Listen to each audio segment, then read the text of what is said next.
Welcome back to The Explainer. So, today we're diving into something a lot of you have been asking about, the highly anticipated romantic drama, Vishwanath and Sons. If you've been sitting there wondering whether this film is actually worth your time, you are in exactly the right place. We're going to break down the story, the performances, the visuals, and the overall pacing using nothing but the facts drawn straight from the source material. No fluff, no distractions, just a clear, structured explainer to give you a full 360-degree view. Okay, let's dive right into this. Here is our quick roadmap for today. We'll start with the story and the expectations, move on to the incredible lead performances, analyze those visuals and music, break down the pacing and flow of the two halves, and then wrap it all up with our final, objective verdict. Let's get to it.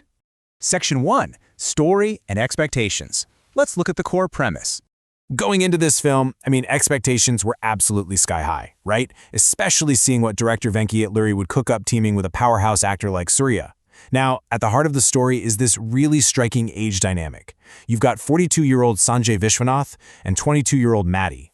The entire plot basically pivots on how everything shifts when Maddie enters Sanjay's life. On paper, sure, it sounds like your standard run-of-the-mill love story, but it actually dives right into some deep family emotions, complex relationships, and the personal journeys of these characters. So yeah, it's a cute, simple setup, but it definitely carries some serious, mature weight. Moving on to Section 2.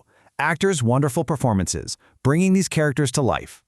A character-driven story like this literally falls apart if the actors can't pull their weight. But wow, the leads here absolutely carry the whole thing on their shoulders. Surya is, he's just incredibly dynamic. He brings this super grounded, real maturity to the screen. He is honestly the perfect fit for a 42-year-old character, and he nails it without ever overacting. And right across from him, Mamitha Baiju delivers this rock-solid performance. She handles the heavy emotional lifting brilliantly. It goes way beyond just being cute on screen.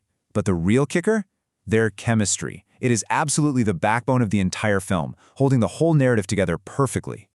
Next up, Section 3. Visuals and music. Let's talk about the technical brilliance. Okay, so a really refreshing thing about this movie, it manages to look incredibly grand without just drowning everything in CGI. We're so used to heavy visual effects these days, but Vishwanath and Sons achieves this rich, massive feel just through pure effort and really stylish framing. Everyone, from Surya to Mamita to the supporting cast, is presented beautifully. And musically, G.V. Prakash Kumar delivers a really solid, supportive background score that hits the nail on the head during those key scenes. Oh, and a quick shout out to the song Patampuchi, a total standout track, mostly because of the unbelievable energy Mamita brings to it. All right, Section 4. Pacing and Flow. Essentially, the viewer's journey. So, we know it looks great, the acting is top-notch, but what does it actually feel like when you're sitting in the theater watching it unfold? Well, I absolutely love this quote from the source analysis about the first half. They said, "It was definitely like a head massage." Isn't that great? The pacing is just incredibly soothing, yet engaging at the same time.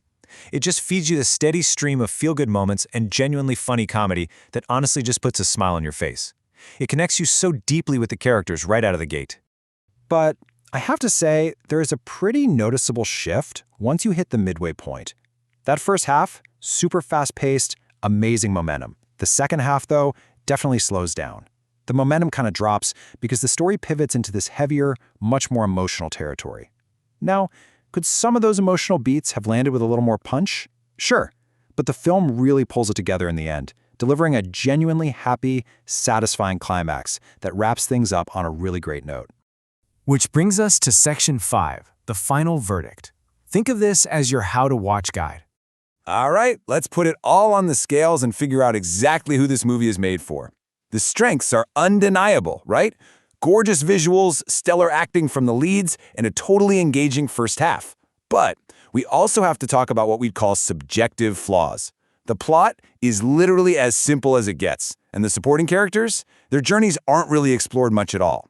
For some of you, that pure simplicity might feel a little frustrating, like it's missing depth. But for others, that exact same simplicity is exactly what makes the movie feel so genuine, totally unartificial, and deeply soulful. So, it all boils down to this one big question. Who should actually watch this film? Based on everything we've just unpacked, how should you go into Vishwanath and Sons to get the absolute best out of the experience? Listen, if there is one golden rule for this movie, it's this. Go in with a totally blank slate. Seriously, skip the trailers, ignore the promos, and whatever you do, do not go in comparing it to the director's last massive hit, Lucky Bhaskar. If you walk into that theater expecting some crazy, complex, multi-layered epic, you're probably going to be let down. But if you walk in expecting a simple, feel-good, family-oriented romantic drama, you are going to have a fantastic time. And that beautifully wraps up our explainer on Vishwanath and Sons. It's a movie that really just wins you over by keeping things grounded, relying on insanely talented leads, and telling a straightforward story beautifully. So I'm going to leave you with this to think about. Based on our breakdown today, are you ready to just kick back and embrace a simple, soulful drama? Or are you the kind of person who needs a bit more complexity in your watch list? Think about what kind of cinematic ride you're really in the mood for today. Thanks so much for hanging out with me for this explainer, and keep learning,